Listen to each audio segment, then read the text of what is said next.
Hello दोस्तों, मैं हूं आपका दोस्त और host Abhishek and welcome to my channel. आज मैं तुम्हें एक्सप्लेन करूंगा वन पीस के चैप्टर 106 नहीं आज मैं तुम्हें एक्सप्लेन करूंगा वन पीस के चैप्टर 1096 एंड 1097। अब तुम सोच रहे होगे कि मुझे ये दो चैप्टर बनाने के लिए लॉन्ग वीडियो क्यों बनानी पड़ी व्यूज के लिए, क्योंकि 1096 चैप्टर के अंदर हमें गॉड वैली आर्क मतलब थोड़ा सा मुझे बिल्कुल ग्लिम्स दिखाई गई कि भाई आर्क में क्या होने वाला है। इसलिए भाई मैंने कहा लॉन्ग वीडियो बनानी बनती है, क्योंकि मैं तो ये पूरी तरीके से आर्क एक्सप्लेन करना चाहता हूँ, ये पूरे दो चैप्टर। तो अपन शुरू करते हैं। तो फर्स्ट जैसे ये अपना चैप्टर स्टार्ट होता है 1069। अरे 96 यार, क्या कन्फ्यूजन हो रहा है? बड़ा सर क्या कर रहे हो यार? तेरा तो गेम बजाना पड़ेगा। अगर अपन चैप्टर 1096 की स्टार्टिंग देखो, सबसे पहले यहाँ पर कियोस मचा हुआ, क्योंकि जो भी आइलैंड के सिटीजन थे वो भागना स्टार्ट हो गए। रीजन सेलेस्टियल ड्रैगन ने उनके ऊपर बाउंटी लगा दी है। बाउंटी इन केस जैसे तुम समझ लो कुछ पॉइंट लगा दिए कि जो हंटर सबसे ज़्यादा पॉइंट इकट्ठा करेगा उसे मिलेगा प्राइस। और प्राइस क्या है वो मैं आपको आगे चल के बताऊंगा। तो सबसे पहले उन्होंने 13 रेयर रैबिट बनाए, जिनके ईच मतलब सबकी सुपर रेयर रैबिट बनाए, जिनकी सबसे ज़्यादा पॉइंट मिलेंगे मतलब 10,000 पॉइंट पर ईच। मतलब तुम डायरेक्ट 13 को मार दो, तुमको 1,30,000 पॉइंट मिल जाएंगे। खेल खत्म, तुम ही विनर रहोगे फिर। और साथ साथ उन्होंने 150 नॉर्मल रेयर मतलब नॉर्मल रेयर रैबिट बनाए। इन सब रेयर रैबिट्स को हंट करेंगे अपने टोटल 200 नोबल हंटर्स, जो भाई सेलेस्टियल ड्रैगन के हर गेम में पार्ट लेते हैं और हंट करते हैं। भाई तुम देख रहे हो मतलब सेलेस्टियल ड्रैगन कितने भाई सबसे ज़्यादा हेटेड कैरेक्टर बन चुके हैं सेलेस्टियल ड्रैगन वन पीस के अंदर। अपन उसके बाद में बात करें तो हमें दिखाई देते शेंक्स के पापा, जो भाई हंटर ही है एक तरह से, तुमको जानते। फिर सीन चेंज होता है, नेक्स्ट पैनल पे हमें दिखाया जाता है नेवी हेडक्वार्टर, जिसके अंदर हमें पहली बार देखने को मिलते हैं फ्लीट एडमिरल कॉन्ग। सही समझे, फ्लीट एडमिरल कॉन्ग कौन है भाई? ये सबसे पावरफुल नेवी माना जाता है मेंबर, सबसे ज़्यादा पावरफुल नेवी का मेंबर माना जाता है कॉन्ग को। तो वो गार्ड से रिक्वेस्ट करता है कि please just go to the island, क्योंकि पता नहीं किसने इन्फॉर्मेशन लीक कर दी कि इस आइलैंड पे ये काम हो रहा है, यहाँ पर ट्रेजर है बहुत सारा, जिससे पायरेट आइलैंड के ऊपर से रॉक्स पायरेट निकल चुके हैं और सभी पायरेट निकलना स्टार्ट हो गए। फिर हमें सीन चेंज होता है और हमें पता चलता है कि पूरा आइलैंड जो है पूरी तरीके से नेवी से घिरा हुआ है। और फिर हमें कुछ साउंड आती है, कुछ बातें बताई जाती है, जो बात करती है ईवा। ईवा बोलती है सब सिटीजन को कि हमें एस्केप करना होगा, ये करना होगा, वो करना होगा, मतलब हमें इस आइलैंड से किसी ना किसी तरीके से निकलना होगा। तभी कोई सिटीजन बोलता है कि हमें भाई 3 हफ्तों के लिए सिर्फ सर्वाइव करना है, उसके बाद में हम यहाँ से फ्री टू गो रहेगा। फिर एवा बोलती है कि नहीं, सिर्फ 0% चांस है तुम्हारा सर्वाइव करने का इसके अंदर, क्योंकि भाई एक वो शेंक्स के पप्पा देख रहे हैं, इन्होंने अकेले ने 1 लाख पॉइंट कलेक्ट कर चुका है बंदा, बिना अभी तो सुपर रेयर रेबिट को मारे हुए। मतलब तुम देख सकते हो कितना रेज भरा पे। क्या है ये होली नाइट भाई? शेंक्स तेरे पप्पा को संभाल तो सबसे पहले, जलवा है हमारा। अभी तक तुमने एक बात नोटिस करी कि एवा को अभी तक उसका डेविल फ्रूट नहीं मिला है, मतलब एवा अभी बॉय है, लौंडा। भाई इसको क्या शौक है कि अपने खुद के डेविल फ्रूट से खुद को महिला बना के घूमती रहती है। फिर अगले सीन में हमें दिखाया जाता है कि एक फिशमैन एवा के हैंडकप को काटता है, उसकी मदद करता है। वो बोलती है कि थैंक यू फ्रेंड फिशमैन। तो वो बोलता है कि मुझे आज तक किसी ने ऐसा नहीं बोला। मतलब तुम देख सकते हो अभी तक फिशमैन को भी कैदी बना के रखा आइलैंड के ऊपर। तुम भाई सेलेस्टियल ड्रैगन सबसे हरामखोर बंदे वही है सेलेस्टियल ड्रैगन। मैं बैठ के पूरी एक वीडियो बना सकता हूँ, हमको गाली दे देके। फिर हमें एक नया कैरेक्टर दिखाया जाता है जिसका नाम है जिनी, जो भाई टैपिंग और ट्रांसमिशन में प्रो है। हाँ भाई प्रो ही लिखा है पैनल के अंदर, इसलिए मैं प्रो बोल रहा हूँ।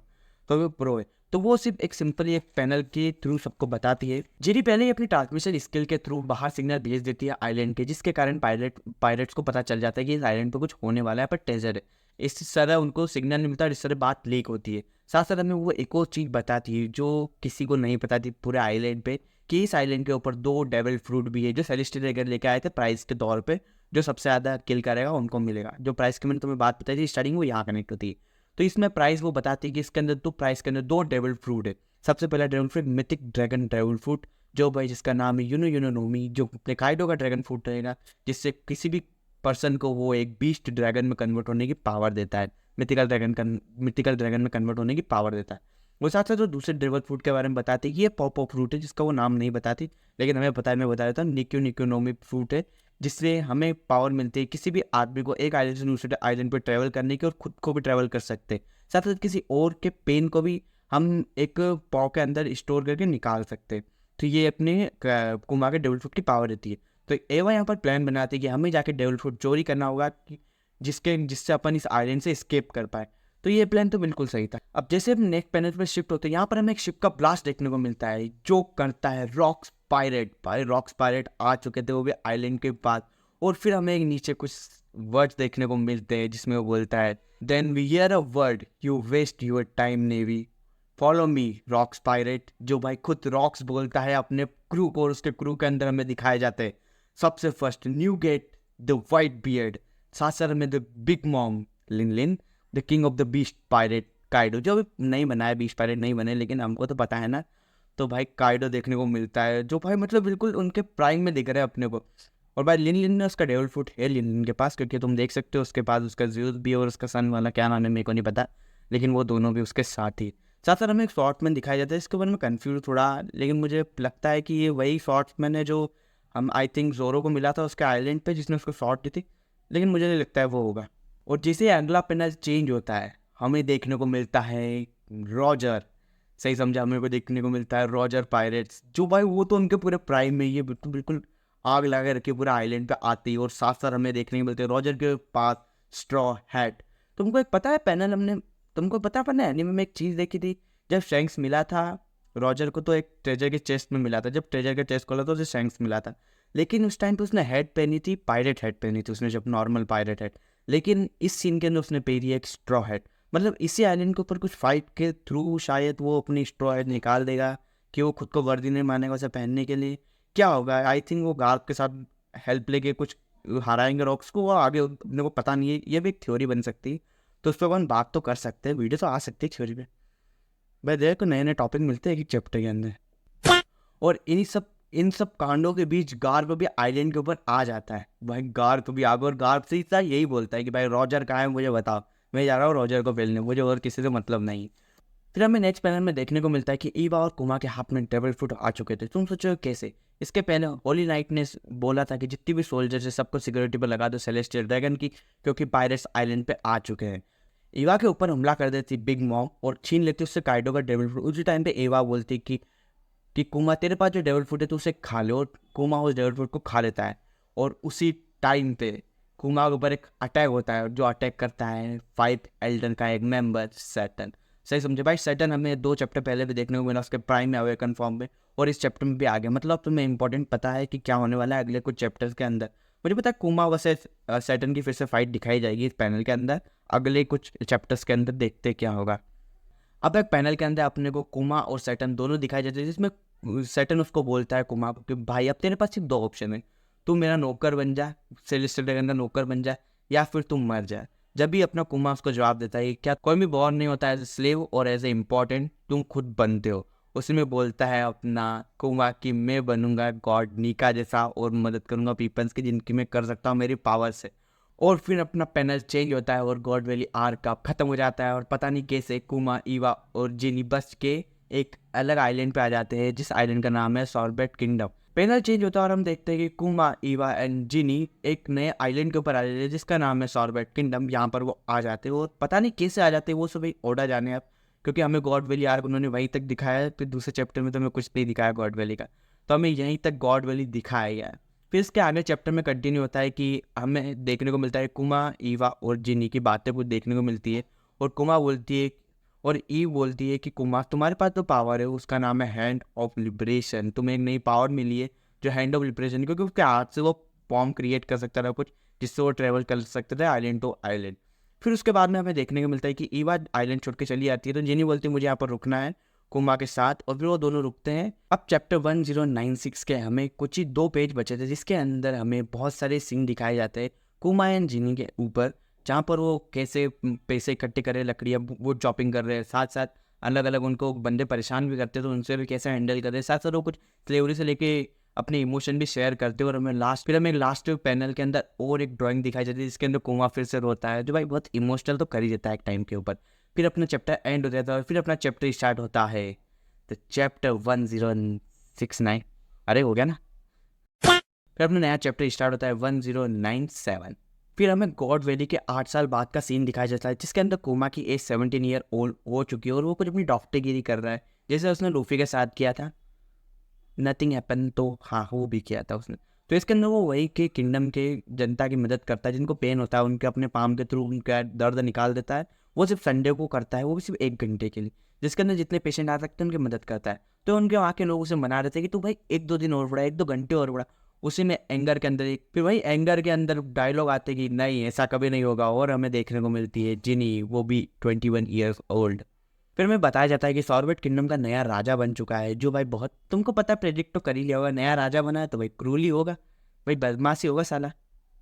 फिर हमें नेक्स्ट पैनल के अंदर हमें दिखाया जाता है कि कुमा जो बॉल इकट्ठी करती पूरी बॉल बनाता है, उसके अंदर अपने हाथ डालता है और पूरे दर्द को अपने अंदर देता है और कुमा अनकॉन्शियस हो जाता है। फिर वो एक जीनी बोलती है उसे कि तुम्हें ये करने की क्या ज़रूरत है, तो बोलता है कि मैं जितने आदमियों की हेल्प कर सकता हूँ उन की तो करूँगा ही सही, और वो उनको उसके बदले में कुछ खाना है थोड़े बहुत पैसे दे के चले जाते थे।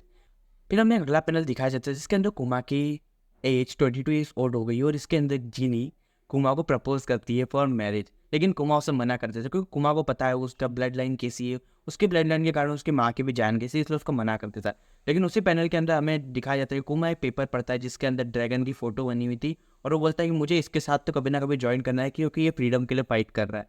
अब सीन चेंज होता है और अपने कुमा की एज हो जाती है 25। सीन के साथ साथ आइलैंड में भी कुछ ज़्यादा लॉ चेंज हो जाते हैं। आइलैंड के दो हिस्से हो जाते हैं, नॉर्थ और साउथ, जिसके अंदर साउथ में अपना कुमा का चर्च रहता है और एक विलेज रहता है, साथ साथ नॉर्थ के अंदर रहता है राजा का किंगडम और उसकी प्रजा। तो उन्होंने ऐसा एक नया लॉ क्रिएट कर दिया है कि साउथ के अंदर तुम कुछ भी करो लॉलेस कंट्री है, सिर्फ नॉर्थ ही उसकी कंट्री है, सार्बोटिंग किंगडम से उसका नॉर्थ वाला हिस्सा है। तो इसके अंदर में ये चीज़ दिखाई जाती है। फिर हमें दिखाया जाता है कि जो वहाँ के सोल्जर्स थे वहाँ पर आके आके बस बंदों को मारते थे, क्योंकि कोई लॉ तो था नहीं, तो कुछ भी कर सकते थे। यही सब क्रूएलिटी को देखकर कुमा सहन नहीं कर पाता और अपना अटैक यूज़ करता है और सबको फोड़ देता है। फिर अगले सीन में हमें दिखाया जाता है कुमा जेल के अंदर बंद है, साथ साथ उसके सारे पार्टनर, साथ साथ गिनी भी बंद हो जाती है और कुछ 2-3 विलेज के मेंबर। वो बोलते हैं कि तुम्हें कोई ज्वाइन करने की जरूरत नहीं थी, मैं लड़ सकता था, लेकिन उसने बोला कि हम फ्रेंड है इसलिए हमने ज्वाइन किया। फिर सीन चेंज होता है और कुछ घुसपैठ होती है आइलैंड के अंदर, और हमें कुछ फिर हमें कुछ दो जाने पहचाने चेहरे दिखते हैं, जिसमें एक था अपना ड्रैगन और एक थी अपनी ईवा। फिर ईवा आती डायरेक्ट प्रिजन के अंदर, वो पूछती है अगर तू वही कुमा है जिसको मैं छोड़ के गई थी, तू मुझे ज्वाइन कर, मैं तेरे को सिखाऊंगी फ्रीडम क्या होती है। अब ड्रैगन का क्रू भी बड़ा हो चुका है, तो उसे अपने क्रू को एक नया नाम देना था, तो अपने क्रू को नया नाम देता है रिवोल्यूशनरी आर्मी के थ्रू। फिर पैनल चेंज होता है और ड्रैगन बहुत सारे लोगों को रिक्रूट कर रहा था अपने आर्मी के अंदर, क्योंकि उसे ज़रूरत थी लोगों की जो उसकी मदद कर सके डिफरेंट डिफरेंट टास्क में, और उसको आर्मी भी अपनी बड़ी करनी थी। तो वो जिन जिन लोगों को वेपन चलाना सीखना था उन सबको वेपन चलाते सिखाया था, और साथ साथ अपने आर्मी में भी ज्वाइन करवाता है। तभी कुमा और ईवा और ड्रैगन का एक डिनर सीन दिखाई देता है, जिसके अंदर कुमा उससे पूछता है कि भाई तुझे वेपन्स के बारे में इतना कैसे पता है।